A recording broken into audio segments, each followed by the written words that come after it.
Copper ஆகட்டும், aluminium ஆகட்டும், zinc ஆகட்டும், இந்த மெட்டல்ஸ்கள் உற்பத்தி செய்யக்கூடிய நிறுவனங்கள் என்னென்ன நிறுவனங்கள் இருக்கின்றன, அத்தகைய நிறுவனங்களை நாம் தேர்ந்தெடுக்கலாம். உதாரணத்துக்கு காப்பரை எடுத்துக்கொண்டோமேயானால் இந்துஸ்தான் காப்பர், இந்துஸ்தான் ஜிங்க், நால்கோ போன்ற அந்தந்த துறை சார்ந்த அந்த உற்பத்தி செய்யக்கூடிய நிறுவனங்கள் மீதும் நாம் முதலீடுகளை மேற்கொள்ளலாம்.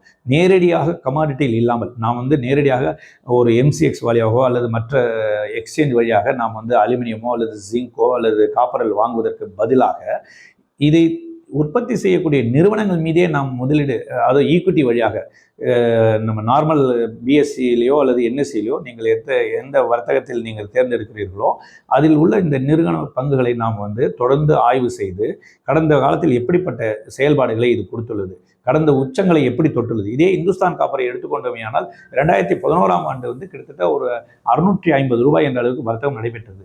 தற்பொழுது 250 அல்லது 240 ரூபாயில் வர்த்தகம் ஆகி கொண்டிருக்கிறது. அப்படியானால் பழைய உச்சத்தை இன்னும் தொடவே இல்லை. ஸோ இதெல்லாம் ஒரு அண்டர் வேல்யூடு ஸ்டாக்ஸாக பார்க்கின்றேன். பட் கமாடிட்டி ஸ்டாக்ஸ் எல்லாமே சைக்கிளிக்கல் ஸ்டாக்ஸ்.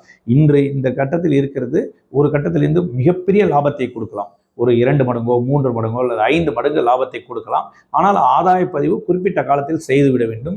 ஏனென்றால் அதன் பிறகு அது சரிவு ஆரம்பித்தால் அதன் பிறகு மீண்டும் நீங்கள் ஒரு 10 வருட காலத்திற்கு காத்திருக்க வேண்டிய கட்டாயத்தை நாம் பார்க்க வேண்டியிருக்கும். ஆனால் இப்போதைய காலகட்டத்தில் எப்போதெல்லாம் லோவாக இருக்கிறதோ கமாடிட்டிஸில் பொறுத்த வரைக்கும் ஒரு 15 வருட காலம் எந்த விதையான முன்னேற்றம் இல்லாமல், எந்த விலை அதிகரிப்பு இல்லாமல் ஒரே கட்டத்தில் வர்த்தகம் நடைபெற்று இருக்கும்போது நாம் சிறுக முதலீடுகளை செய்து மிகப்பெரிய ஒரு ஏற்றத்தை நமக்கு அது கொடுக்கும்பொழுது ஆதாய பதிவு நிச்சயமாக பயன்பெறலாம்.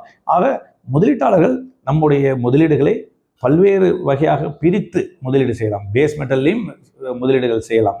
Not only gold and silver, you can consider silver, copper and other commodities. So நிறுவனங்களுடைய செயல்பாடுகளை கூர்ந்து கவனித்து இந்த மாதிரியான ஒரு சந்தர்ப்பங்கள் கிடைக்கும் போது, பங்குச்சந்தை பெரிய வீழ்ச்சிகளை சந்திக்கும் பொழுது பேஸ் மெட்டல்ஸையும் நம் முதலீடுகளை செய்து பயன்பெறலாம்.